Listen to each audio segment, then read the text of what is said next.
Hello, everyone. Welcome again to another edition of Journey to Becoming a Head Coach. As always, I'm your host, Jeff Freeman. Thank you for all the love and support and everything that you've all been showing me as of late. I truly do appreciate it. This series continues to build and continues to grow. I keep trying to come up with new content and new things to discuss and push forward in the realms of becoming a head football coach and what kind of things that I did and things that I think work really well and things I'm adjusting and stuff like that. Next week, I'll share another current status as far as where we're at on our program and where we are moving forward. Again, for those of you that haven't seen or heard, we are fully in off-season mode. We will not be having a football season. Got to see, got to hear and look on social media and also some of the games that are happening. I'm happy for them. There is a little bit of an interesting conversation with the testing. A bunch of games already got canceled last Friday due to positive COVID tests. Because they have to test before each game. So there's that whole scenario going on. And then I've just been hearing a lot of injuries are occurring because, everyone was so fast to try and get ready and try and get set. The amount of injuries that I'm hearing about just seems to be a little bit more than normal. And maybe when the stats come out and when studies are done and things like that, maybe it'll come out to be roughly about the same, or maybe just a little bit more, a little bit less. But in any case, I'm happy to see people that are out there and playing. And hear about some of them that are out there and playing. It's good to see. I'm glad they were able to get that done and get that taken care of. And those individuals and some of those seniors will have a senior season and have some film in order for them to get recruited. I am happy for them. I'm also, I'm not gonna lie, a little bit of jealousy. I can't admit and say, oh, I'm totally happy. Of course not. I wish we could have put together a season, but for those of you that have kind of followed along with the series, a lot of students and parents made their choice. And then there were some issues and whatnot and concerns and challenges about trying to bring it back. And by that time, it was just too late. I mean, for those of you that do keep track and are in the coaching realm, you see people are begging to try and find games because a lot of people have already set up their schedules.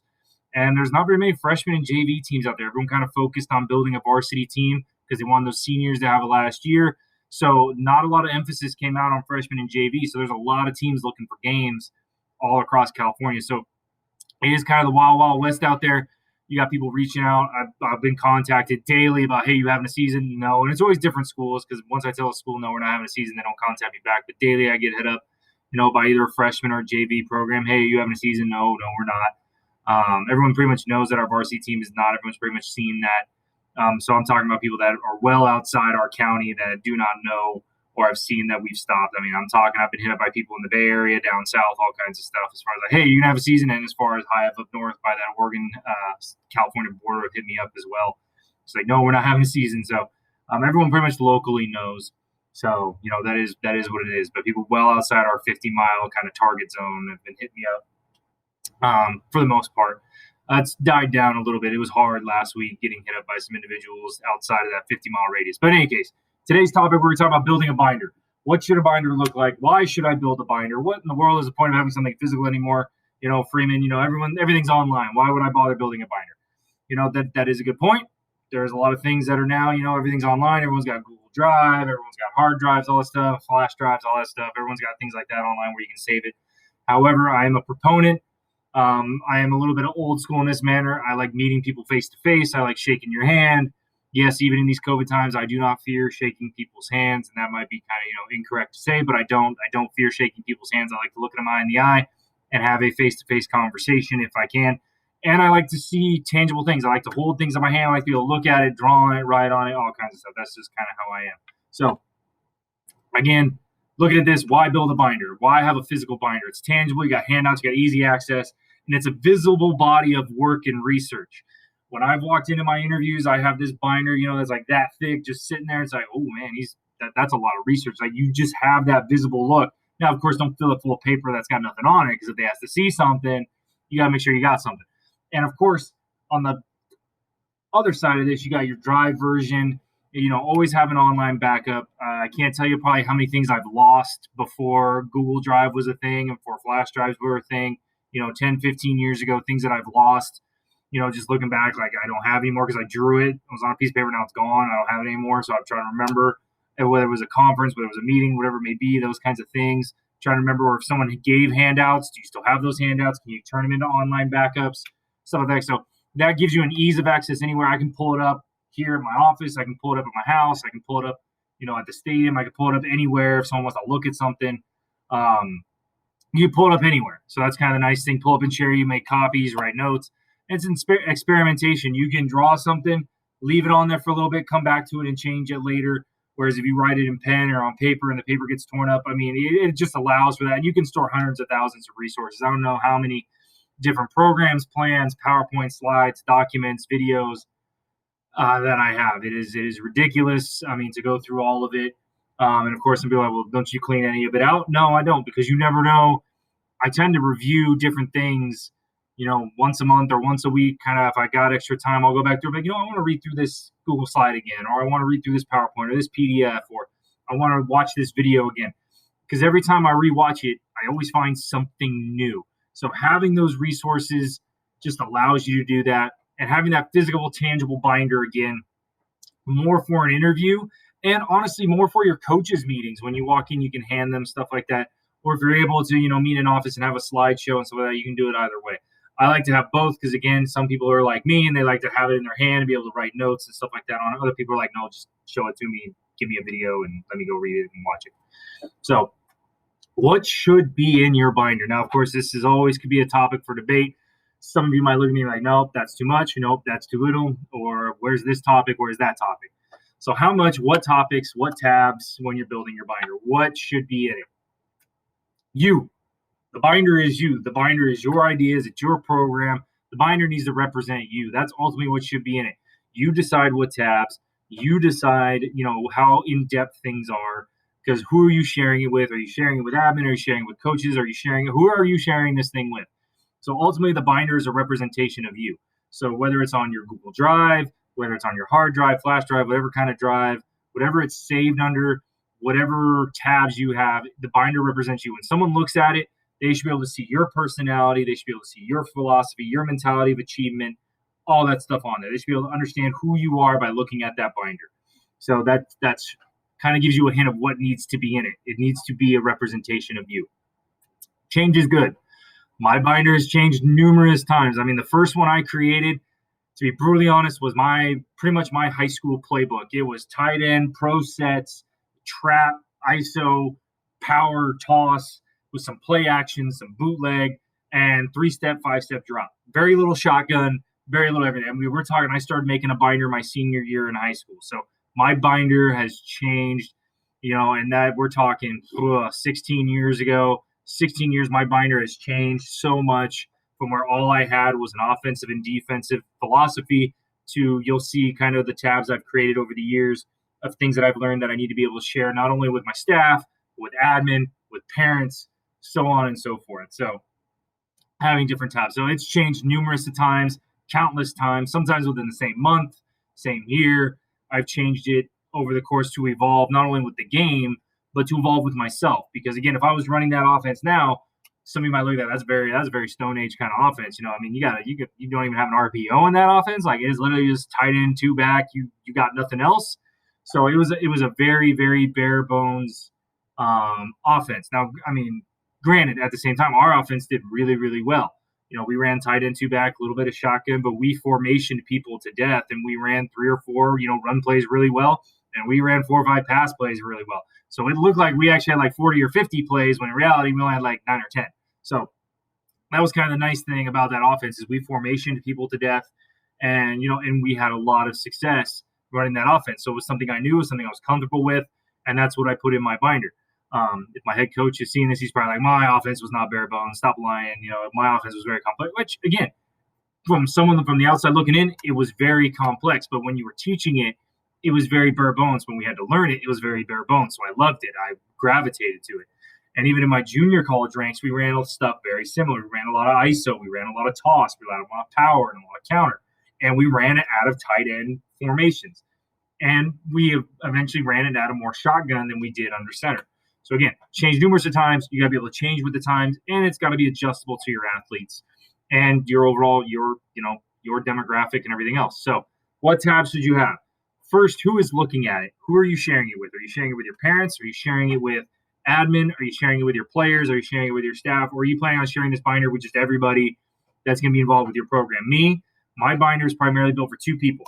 It's built for admin, and it's built for my staff. I want my staff and I want admin to know what I'm doing, how transparent. My binder Everything else for parents and players, that's all a completely separate thing. They don't need to know every little bit and piece of thing that I'm doing. They need to know what they're involved in and what my players are involved in. So I scale it down a little bit. Now, granted, with COVID, I'll be honest, I've probably given parents and players more than I ever have as far as sharing the practice plans online, sharing, the transparency of the budgets, sharing transparency of everything, because I just felt like I had to, because I wasn't able to talk to them and see them and whatnot. So I probably shared more than I ever have with a parent group ever, to be brutally honest. So, and I'll probably continue to do that because the parents appreciate it, the players appreciated it. So I was very honest and forthwith. But, you asked me 5 years ago, am I going to give my practice plan to parents? No, I'll give it to the kids. I'll post it up for the players to see, but I'm not going to – parents just need to know when to drop off and pick up. That was my mentality 5 years ago. Now it's like, no, I don't mind them knowing where we're at 4:45. 4:45, we're going to be in, inside run, which, was very funny this year. We had people actually think that we were going to be inside, when in reality, for those of you in the football realm, no, inside run means we're just working on our inside run game between the tackles. But it was kind of funny. I had to explain what inside run was. Little kind of digression there. But in any case, who's looking at it? Admin wanted a little bit of everything, but to be honest, they want to know what's the big picture. What is your program? What's your philosophy? What's your mentality of achievement? How are you going to get players to buy in? And how are you going to get coaches? And what does your overall schedule look like? So these are the tabs I currently have. I have mentality of achievement. I have my fundraisers. And then off season. I have versions of an off season practice plan, what those look like. Between the weight room schedules and our spring ball. Because that, to me, off season and spring ball kind of run together. Because, off season, you're off from December to about April. And then spring ball is kind of its own little animal from May to June. It's just kind of there. It's not really summer. It's not in season. So I consider spring ball as an off season tab. So that's where I put it. That's where it's placed. So from December to April, my staff and my admin, they see this is our schedule. This is what we're doing. This is the weights we're running. These are the conditionings we're doing. And then in the summer, boom, from June 1st through July 4th, which is kind of where we usually kind of end right now based on the CIF scheduling. This is what that is. And then our active period from July 5th through July, roughly that third week of July before we put helmets on. What does that look like? And then boom, from July, the end of July, all the way through December, that's in season. Every practice plan that they can see how it's scheduled. What's the Monday through Thursday? What's the Monday through Friday? What's the Monday through Saturday look like? What do the scrimmages look like? Everything is pre-planned. So then that way, if a staff member or admin will be, hey, I want to see what your off-season practice plans look like. Boom, here you go. Here's an example of a Monday. Here's an example of a Wednesday and a Thursday. What's summer look like? Here's an example of a Tuesday. Here's an example of a Thursday. What's in season? Here's an example of Monday. Here's an example of a Saturday because we have to get our 10 days in before we hit somebody else. And then here's an example of our scrimmage. And then here's an example of a pregame day of a week of what we look like. And then boom. And then the last three, which to be quite honest, admin cares a little bit about. But in the interviews I've been in, it's very rare where they really care what your scheme is, offense, defense, or special teams. But you always have it in there because if you might have a player on your interview committee, you might have a former coach on your interview committee, and they're going to have a little bit of insight as to what that community runs really well, what those players have known. So if you're coming into a wing T school and you're saying we're going to run spread, that coach, they might be a little hesitant because of, well, how are you going to get these kids who've been playing wing T for the last 7, 8, 9, 10 years? How do you plan on implementing that and putting the spread in? How you get them to buy into that? So there's a little bit of an interesting, and you might get a player the same thing. They might ask that question, well, we've been taught wing T for the last 10 years. How are you going to get us to buy into spread? Why do you enjoy running the spread so much? So depending on who's going to be on that interview board, you want to have those in the back seat. Now, does anyone ever ask me about special teams? No. But I always like to throw it in there. So that way people know that I have the 3 phases of the game plan, even though, there's 4 phases. You got offensive, defensive, special teams, and you got coaching. Who are your coaches going to be? But I've yet to put a tab in on that because I'm kind of debating, like, how much do I really want to share and what exactly does that tab look like? It could look like what's your hiring process. You could have your list of roles and responsibilities on there. I haven't built an official one. I've had one in the back of my mind of how I'd want to build a coaching staff tab, but I don't have one yet. But anyway, that's what I currently have between my mentality of achievement, my fundraisers, not only the fundraisers, but I have the dates, the times, and what I kind of like to do. And I have fundraisers in there that I haven't run yet. because I like to share every kind of fundraiser that I've either read about or that I've seen, because then you might have an admin, you might have a player that's, oh, I really like that idea. Can I steal that for my group? Yeah, sure, steal it, go for it. I want every group on staff and on campus to make money, whether it's basketball, baseball, whoever that may be, softball, whatever. I don't really care. So if they see or hear about a fundraiser that I've studied about, and hey, I want to steal that, go for it, take it, whatever.